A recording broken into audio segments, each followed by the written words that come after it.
I was escorted off the property of my own club by security, and the woman who ordered it had no idea she was throwing out her new boss. My name is David Hamilton, and I had just spent $2 million buying Oakwood Golf Resort. But Karen Mitchell, the HOA president who ruled this place like her personal kingdom, didn't know that.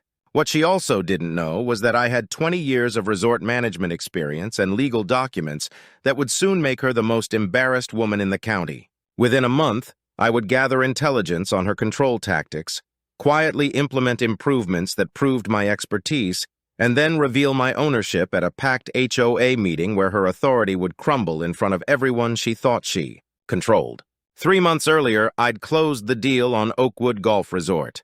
The previous owner, an elderly gentleman named Frank Carlisle, had been eager to retire and move to Florida. The negotiations had been straightforward, the paperwork clean. What Frank hadn't mentioned, what I was now discovering the hard way, was that somewhere along the line, he'd lost control of his own property to the Homeowners Association. Karen Mitchell, the HOA president, had apparently been running Oakwood like her personal kingdom for the past 5 years. Frank had been too tired to fight her, too ready to escape the constant battles over every decision, every change, every blade of grass that didn't meet her exacting standards. From what I could piece together, Frank had simply given up trying to manage the property actively, letting Karen make most operational decisions while he focused on the financial aspects from a distance. I should have done my homework better. I should have spent more time at the property before signing the papers.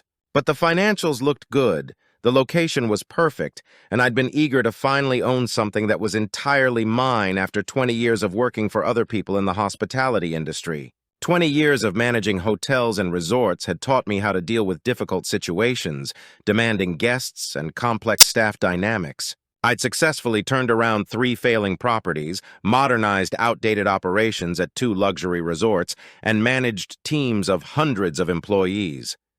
I thought I understood every challenge the hospitality industry could throw at me, but I'd never encountered anything like Karen Mitchell.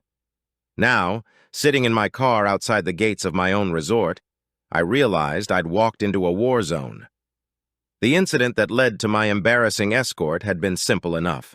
I'd suggested to the groundskeeping staff that we install new irrigation sensors on the back 9, modern technology that would save water and maintain the greens more efficiently. Nothing revolutionary, just good business sense that I'd implemented successfully at my previous properties. But Karen had overheard the conversation. She'd marched over with the kind of righteous fury that only comes from years of unchecked authority. She informed me that all major decisions went through the HOA board, that I was just another member with no special privileges, and that if I continued to meddle in affairs beyond my understanding, I would face serious consequences. When I tried to explain that I actually had some experience in resort management, she'd cut me off. She told me that experience meant nothing if I didn't understand how things worked at Oakwood. She said that Oakwood was a special community with special standards, and that outsiders who thought they knew better than long-time residents were exactly the kind of problem she was elected to handle. When I'd mentioned that perhaps we could discuss this reasonably, that maybe there was a way to combine my experience with their community knowledge, she'd called security. She told the guard that I was being disruptive and disrespectful, that I was trying to undermine established procedures, and that I needed to be removed before I caused more problems. That night, I sat in my downtown apartment staring at the purchase agreement spread across my kitchen table. Every signature, every clause, every detail confirmed what I already knew. I owned Oakwood Golf Resort. The land, the buildings, the equipment, even the golf carts. All of it was legally mine. But ownership on paper meant nothing if I couldn't actually manage my own property. I'd dealt with difficult people before. In 20 years of hotel and resort management, I'd encountered every type of personality imaginable. Demanding guests who threatened to sue over minor inconveniences, unreasonable staff members who resisted any change to their routines, stubborn vendors who insisted their way was the only way, union representatives who treated every operational improvement as a personal attack. But Karen Mitchell was different. She wasn't just difficult. She was entrenched. She'd built a power structure around herself that made her virtually untouchable within the confines of Oakwood. From what I could gather through careful observation over the next few days, Karen had cultivated a network of loyal supporters among the homeowners. They trusted her judgment implicitly, often commenting among themselves about her dedication to maintaining property values and preserving the character of their community. I learned this by spending my mornings at the small coffee shop just outside Oakwood's main entrance. The barista, a college student named Jenny, had worked there for 2 years and knew everyone who came and went from the resort. She was chatty, friendly, and completely unaware that the quiet man who ordered black coffee every morning at 7:30 was the subject of considerable gossip within her regular customer base. The first morning, I overheard Mrs. Peterson talking to her bridge partner about how that new guy was stirring up trouble again. She said Karen had told her I was questioning everything, acting like I knew better than people who'd lived there for decades. She mentioned that Karen had warned her that some newcomers came to communities like Oakwood thinking they could change everything overnight without understanding the delicate balance that kept property values high and residents satisfied. Her bridge partner agreed immediately, saying some people just didn't understand how things worked in a quality community. She mentioned how Karen had done such a wonderful job keeping standards high over the years, and how lucky they were to have someone so dedicated to protecting their investments. She said Karen had told her that maintaining excellence required constant vigilance against people who wanted to cut corners or implement untested changes. The conversation continued for another 10 minutes, with both women sharing stories about Karen's various successes in maintaining community standards. They discussed how she'd prevented a previous attempt to install cheaper landscaping, how she'd blocked a proposal to allow food trucks during special events, and how she'd successfully argued against allowing short-term vacation rentals in the residential areas. I'd heard enough. Karen wasn't just opposing my suggestions, she was actively campaigning against me. She was telling people I was a troublemaker, someone who threatened the stability and values of their community. But more than that, she was positioning herself as the only thing standing between Oakwood and decline. What she didn't know was that I'd been listening, learning, and planning. The next day, I heard 2 golfers discussing my irrigation suggestion at the coffee shop. One of them said Karen had mentioned in the monthly newsletter that unauthorized personnel were trying to make expensive changes without proper approval. He wondered why anyone would want to mess with a system that had worked fine for years, especially when the current system had been chosen specifically to match the community's high standards. The other golfer seemed less certain. He mentioned that his lawn sprinkler system had been upgraded with smart sensors last year, and it had cut his water bill by almost 30% while keeping his grass greener than ever. He wondered if maybe the resort could benefit from similar improvements, but the first golfer dismissed this idea quickly. He said Karen had explained that residential systems were completely different from resort systems, and that what worked for individual homes might cause serious problems at a larger facility. He mentioned that Karen had warned them about people who tried to apply inappropriate solutions from other contexts without understanding the unique requirements of a high-end golf resort. A third voice joined their conversation, saying he'd heard from someone on the maintenance crew that the current irrigation system was actually failing in several areas. The maintenance worker had apparently mentioned that they were constantly dealing with broken sprinkler heads, uneven water distribution, and control system malfunctions that required expensive emergency repairs. But the first golfer dismissed this information immediately. He said maintenance staff always complained about something, and that Karen had warned them about employees who exaggerated problems to justify unnecessary spending. He mentioned that Karen had told him that some workers tried to create problems that didn't really exist, hoping to get approval for expensive equipment that would make their jobs easier but wouldn't necessarily improve results. By the end of the week, I'd overheard at least a dozen conversations about me, all filtered through Karen's perspective. She'd painted me as an outsider who didn't respect their traditions, someone who wanted to spend their money on unnecessary upgrades, a person who thought he could waltz in and tell longtime residents how to run their community. But more than that, she'd established herself as the expert on everything from irrigation technology to resort management, despite having no actual experience in either field.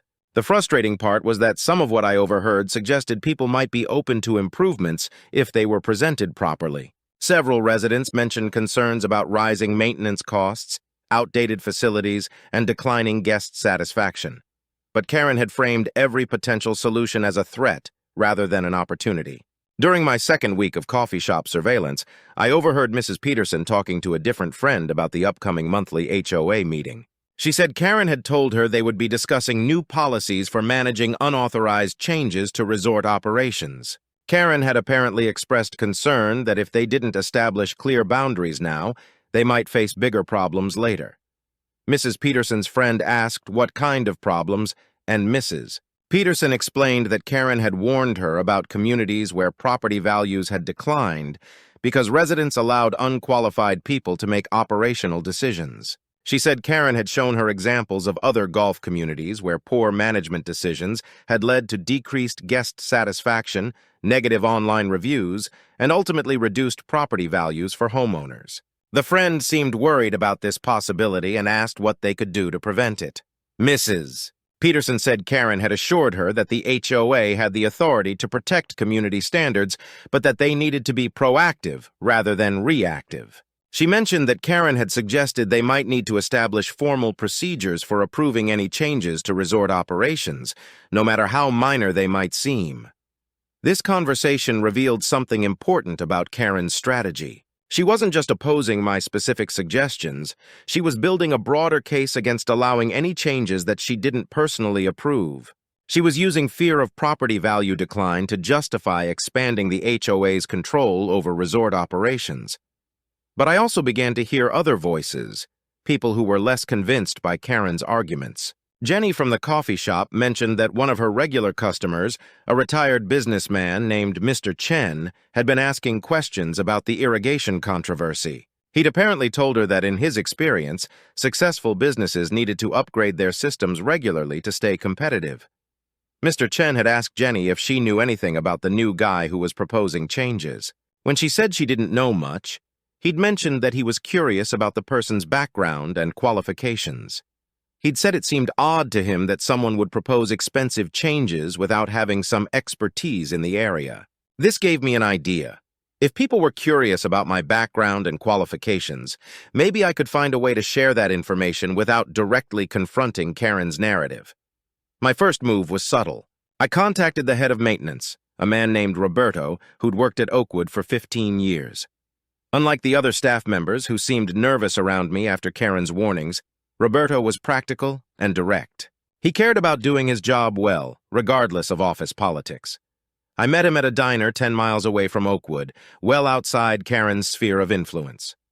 Over coffee and pie, I explained my background and my vision for the resort. I showed him my credentials, my experience, my plans for modernization and improvement. I told him about the 3 failing properties I'd turned around, the 2 luxury resorts I'd modernized, and the teams of hundreds of employees I'd managed successfully. Roberto listened without interruption. When I finished, he was quiet for a long moment. Then he asked if I really owned the place. When I confirmed that I did, he wondered why I was sneaking around instead of just telling everyone who I was. It was a fair question, one I'd been asking myself. The truth was, I was still figuring out the best approach. Karen had positioned herself as the guardian of Oakwood's traditions and values. If I revealed my ownership too early, without first demonstrating my competence and good intentions, she could easily paint me as an outsider trying to destroy everything the community had built. I told Roberto that I wanted to earn their trust before I asked for their support. I explained that anyone could claim to be an owner, but I wanted to prove I was the right owner. I said I'd seen too many situations where new ownership had been rejected by communities simply because the owners hadn't taken time to understand local concerns and build relationships. Roberto smiled for the first time since we'd sat down. He said he thought he understood what I was trying to do and asked what I needed from him. I told him I needed someone who could help me understand the real operational challenges, someone who could work with me to implement improvements that would benefit everyone, and someone who could help spread the word that my intentions were good. Roberto agreed to help, but he warned me that Karen had a lot of influence with the staff. He said many employees were afraid to disagree with her because she'd made it clear that she had input on personnel decisions. He mentioned that Karen had told several department heads that employees who supported unauthorized changes might find their jobs in jeopardy when the next budget review came around.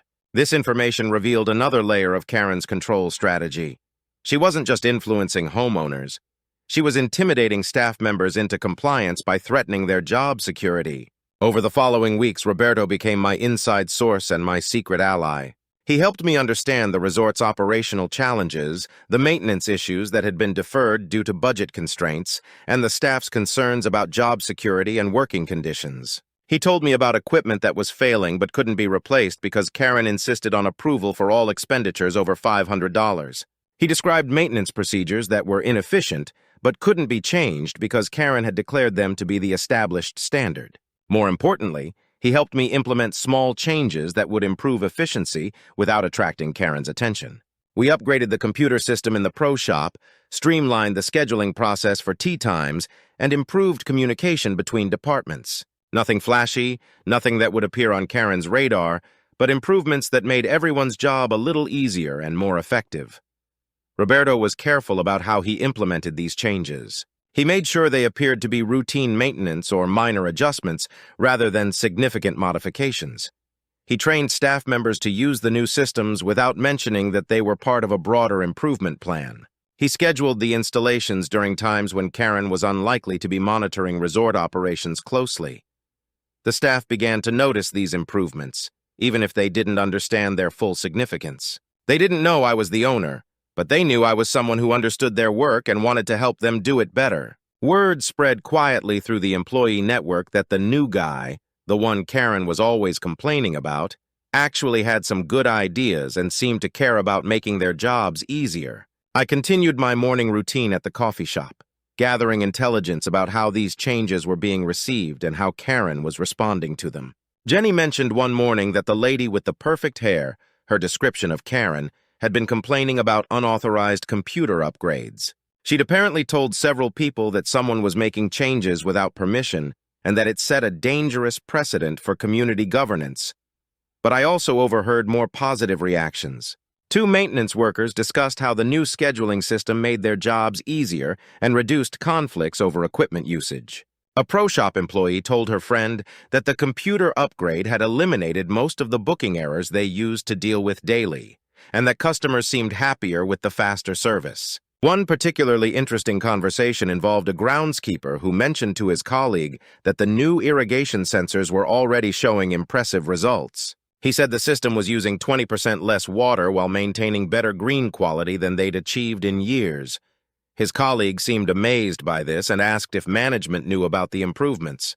The first groundskeeper said he'd tried to tell Karen about the results, but she'd cut him off and told him that unauthorized equipment installations were a policy violation regardless of their apparent benefits. She'd apparently told him that following proper procedures was more important than short-term results, and that allowing unauthorized changes would create chaos in community governance. These conversations revealed that my strategy was working, but also that Karen was working just as hard to undermine the evidence of success. She was determined to maintain her position that proper procedures mattered more than actual results. During my third week of coffee shop surveillance, I overheard a conversation between two homeowners about the monthly HOA newsletter. One of them said Karen had written a lengthy article about maintaining community standards and the importance of following proper procedures. The article apparently emphasized the dangers of allowing unauthorized personnel to make operational decisions without proper oversight. The other person mentioned that the article seemed to be about more than just general principles. It felt like it was targeting someone specific. She said Karen had been unusually focused on policy enforcement lately, and she wondered if there was a particular situation that was motivating this emphasis. The first homeowner said Karen had mentioned during the last board meeting that they were dealing with someone who didn't understand or respect their way of doing things. She'd apparently suggested that this person might need to be formally addressed if the behavior continued, and that the board might need to consider stronger enforcement measures to protect community standards. This conversation confirmed what I'd suspected. Karen was building toward a confrontation. She was laying the groundwork for a formal challenge to my presence at Oakwood, using the monthly newsletter and board meetings to create a narrative that would justify removing me from the property. But I also heard signs that her narrative wasn't being accepted universally. Jenny mentioned that one of her customers, an elderly man who lived near the golf course, had asked her about the recent changes to resort operations. He'd apparently noticed that the staff seemed happier lately and that service had improved in small but noticeable ways.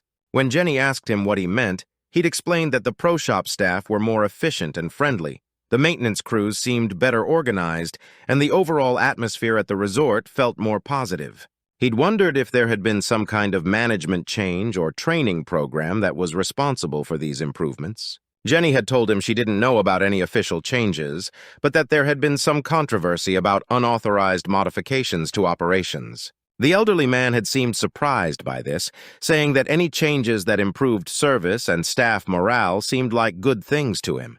This conversation suggested that the actual results of my improvements were becoming visible to observant residents, even if they didn't understand the source of those improvements. It also suggested that not all homeowners were automatically supportive of Karen's resistance to change. Around this time, I also began to hear more specific discussions about the financial implications of resort management decisions. One morning at the coffee shop, I overheard a conversation between two homeowners who served on the HOA's finance committee. They were discussing the quarterly budget review and expressing some concerns about rising operational costs at the resort. One of them mentioned that maintenance expenses had been increasing steadily over the past 2 years, despite what seemed like declining service quality. He said they'd been approving larger and larger budgets for equipment repairs, emergency maintenance, and staff overtime, but the problems seemed to be getting worse rather than better. His colleague agreed, saying she'd noticed that guest satisfaction scores had been declining according to the quarterly reports. She mentioned that several residents had told her about complaints they'd heard from visiting golfers about slow service, equipment problems, and inconsistent course conditions. The first committee member wondered if maybe they needed to consider bringing in a professional management consultant to evaluate their operations and recommend improvements. He said he'd worked in corporate management for 30 years before retiring, and in his experience, operational problems usually indicated systematic issues that required expert analysis to resolve.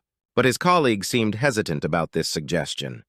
She said Karen had always insisted that outside consultants were expensive and often recommended unnecessary changes just to justify their fees. She mentioned that Karen had told the board that Oakwood's challenges were primarily due to budget constraints rather than management issues, and that hiring consultants would just divert money away from actual improvements. This conversation revealed another aspect of Karen's strategy for maintaining control. She wasn't just blocking unauthorized changes, she was also preventing the board from seeking independent expertise that might challenge her authority or reveal the limitations of her management approach. I realized that the Finance Committee's concerns could be an important ally in my eventual confrontation with Karen. If board members were already questioning the effectiveness of current operations, they might be more open to evidence that professional management could improve both service quality and financial performance. Jenny also told me about a conversation she'd overheard between two resort employees who had stopped by the coffee shop during their break. One of them had mentioned that morale among the staff had improved significantly over the past month, and that people seemed more motivated and engaged with their work. The other employee had agreed, saying that recent changes to scheduling and equipment had made their jobs much easier and more efficient. She mentioned that the new computer system had eliminated most of the frustrating technical problems they used to deal with daily, and that the improved maintenance procedures had reduced the amount of time they spent on repetitive tasks. But then the first employee had mentioned that they'd been warned not to discuss these improvements with homeowners or board members. She said their supervisor had told them that there were political sensitivities around recent changes and that employees could get in trouble if they were seen as supporting unauthorized modifications to resort operations. This information confirmed what Roberto had told me about Karen's intimidation tactics with staff members. She wasn't just opposing my changes through official channels, she was also trying to prevent employees from sharing their positive experiences with the improvements I'd implemented. The conversation also revealed that Karen's control extended beyond just homeowners and board members. She had apparently established a network of influence that included department supervisors and other staff members who were willing to enforce her policies even when those policies went against the employees' own interests. I began to understand that defeating Karen would require not just proving my ownership and expertise, but also dismantling the fear-based control system she had created throughout the resort's operations. Employees needed to feel safe expressing their professional opinions without worrying about retaliation, and board members needed access to accurate information about operational performance. During my 4th week of intelligence gathering, Roberto provided me with some particularly valuable information about Karen's preparation for the upcoming special meeting. He told me that she had been conducting what she called stakeholder interviews with key homeowners, apparently building support for whatever action she planned to propose. Roberto had learned from one of the department heads that Karen had met privately with Mrs. Peterson, Mr. Williams from the Finance Committee, and several other influential residents. During these meetings, she had apparently shared detailed documentation about my activities and asked for their support in addressing what she termed a serious threat to community governance. According to Roberto's source, Karen had told these homeowners that allowing unauthorized changes to continue would set a dangerous precedent that could undermine the HOA's authority in other areas. She had suggested that if someone could override established procedures for resort operations, they might also try to challenge HOA decisions about architectural standards, landscaping requirements, or other community policies. This was a clever argument that extended the stakes beyond just resort management. Karen was suggesting that my challenge to her authority in one area could lead to chaos in all areas of community governance. She was making the conflict about more than just irrigation sensors or computer systems. She was making it about the fundamental principle of HOA authority. But Roberto also told me that not all of Karen's stakeholder meetings had gone as smoothly as she might have hoped. Mr. Chen, the retired businessman who had been asking questions about recent improvements, had apparently challenged some of Karen's assumptions about resort management during their meeting. According to Roberto's information, Mr. Chen had told Karen that in his business experience, successful organizations needed to be open to innovation and continuous improvement. He had suggested that rejecting all changes simply because they hadn't been pre-approved might actually be more dangerous than allowing qualified people to implement necessary improvements. Karen had reportedly responded by emphasizing the importance of community input and democratic decision-making. She had told Mr. Chen that resort operations affected everyone in the community and that major decisions needed to be made collectively rather than unilaterally by individuals who might not understand local concerns and priorities. Mr. Chen had apparently accepted this explanation, but Roberto's source suggested that he hadn't seemed completely convinced. The conversation had ended cordially, but Karen hadn't received the enthusiastic endorsement she had probably been hoping for. This information gave me hope that Karen's support might not be as solid as she believed. If respected community members like Mr. Chen were asking difficult questions about her approach, it suggested that her authority was more vulnerable than it appeared. I also learned that Karen had been in contact with Frank Carlisle, the previous owner, apparently trying to gather information that might help her case against me. Roberto told me that she had called Frank several times over the past week, asking about his experience with resort management and whether he had ever dealt with unauthorized changes to operations. Frank had apparently told Karen that he had generally tried to avoid operational details during his final years of ownership, preferring to focus on financial management while leaving day-to-day decisions to department heads and the HOA. He had mentioned that this arrangement had worked well for him because it reduced his stress and allowed him to prepare for retirement. But when Karen had asked Frank specifically about my qualifications and background, he had been much more positive. According to Roberto's information, Frank had told Karen that I had impressed him during our negotiations with my knowledge of resort operations and my professional approach to the transaction. Frank had also mentioned that he believed Oakwood needed more active management and modernization to remain competitive in the current market. He had apparently told Karen that he had been concerned about the resort's declining performance during his final years of ownership, and that he hoped the new owner would be able to address these challenges more effectively than he had been able to do. This conversation had apparently not provided Karen with the support she had been hoping for. Instead of confirming her narrative about unauthorized and dangerous changes, Frank had actually endorsed my qualifications and suggested that change was necessary for the resort's success. I decided it was time to gather more specific intelligence about Karen's strategy and the level of support she actually had among the homeowners. Roberto helped me understand that Karen was planning to call a special HOA meeting to address what she termed unauthorized modifications to resort operations. Roberto told me that Karen had approached several department heads, asking them to document any changes that hadn't been approved through proper channels. She'd also requested maintenance records, expense reports, and staff schedules, apparently building a comprehensive case against me. She'd told the department heads that they had a responsibility to protect community standards and that their cooperation in documenting unauthorized changes was essential for maintaining the integrity of HOA governance. The irony wasn't lost on me. She was using my own property's resources to build a case for removing me from my own property. But her investigation was also revealing something she hadn't expected. The changes I'd made were not only working, they were saving money and improving service in measurable ways. Roberto mentioned that several staff members had told Karen directly that the new systems were better than the old ones. The pro shop manager had shown her data proving that booking errors had decreased and customer satisfaction had increased. The maintenance supervisor had provided her with water usage reports demonstrating significant savings from the irrigation sensors. Even the housekeeping staff had mentioned that improved scheduling had reduced overtime costs while maintaining service quality. Karen's response, according to Roberto, was to insist that results didn't matter if proper procedures weren't followed. She told the staff that they needed to think about long-term community stability rather than short-term convenience. She'd explained that allowing unauthorized changes, even successful ones, would create a precedent that could lead to chaos and declining standards. I could see her logic from her perspective. For 5 years, she'd maintained control by insisting that all changes go through her approval process. If people started making improvements without her permission, even good improvements, it would undermine the system that gave her power. Her authority depended on the principle that proper procedure was more important than actual results. From my perspective, her resistance was exactly what was wrong with Oakwood's management structure. Good ideas were being blocked not because they were bad ideas, but because they threatened someone's authority.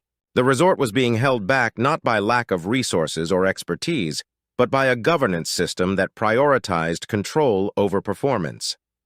The situation came to a head during my 4th week of intelligence gathering.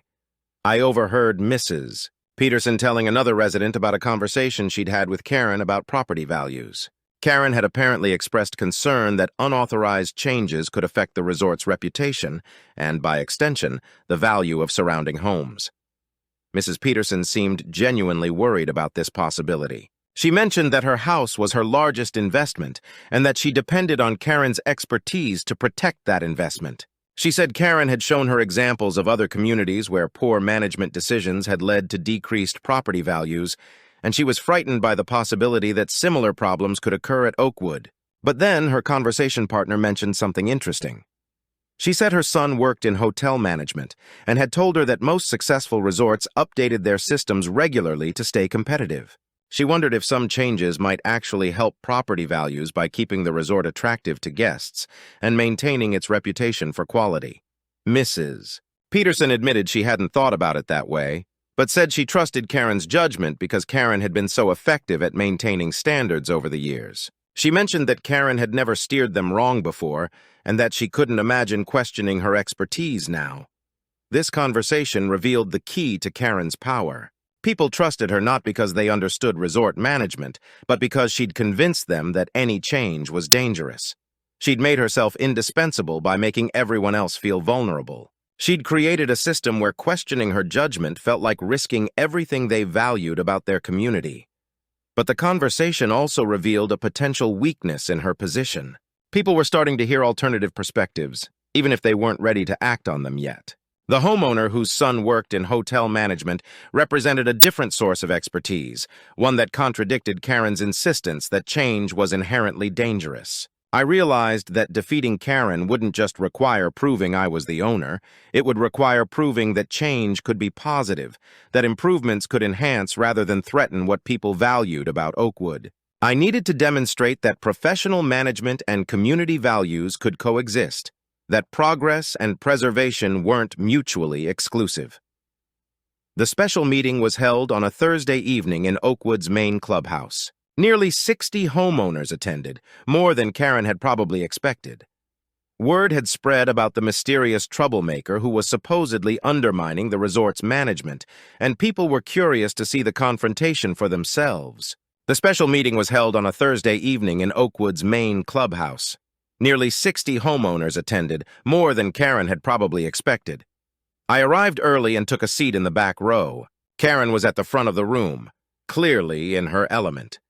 She told the assembled homeowners that they'd all worked hard to build something special at Oakwood, but recently they'd seen unauthorized changes being made to resort operations. She explained that these changes had been implemented by someone who claimed to have expertise but showed no respect for established procedures. Karen described specific incidents she had documented, including my meetings with staff and unauthorized equipment purchases.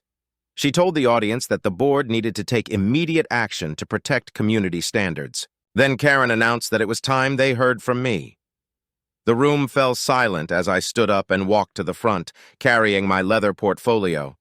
I thanked the board and told them that Miss Mitchell was right about one thing. Oakwood was something special. I said she was also right that recent changes had been made without going through traditional channels. But then I said there had been some confusion about who had the authority to make operational decisions at the resort. I opened my portfolio and pulled out the property deed with my name clearly visible as the new owner. I explained that my name was David Hamilton and that 3 months ago I had purchased Oakwood Golf Resort from Frank Carlisle. The silence that followed was complete. Karen's face went through several expressions: confusion, disbelief, and finally horror as she realized what this meant for her authority. I explained calmly that Frank was under no legal obligation to notify the HOA about the sale, and that the resort and residential properties were separate legal entities. Karen stammered that it was impossible, but I presented financial reports showing the resort's declining performance and explained how my changes were already improving operations. The meeting ended with a unanimous vote establishing a new relationship between the HOA and resort management. Karen resigned the following week, and the resort began thriving under proper professional management.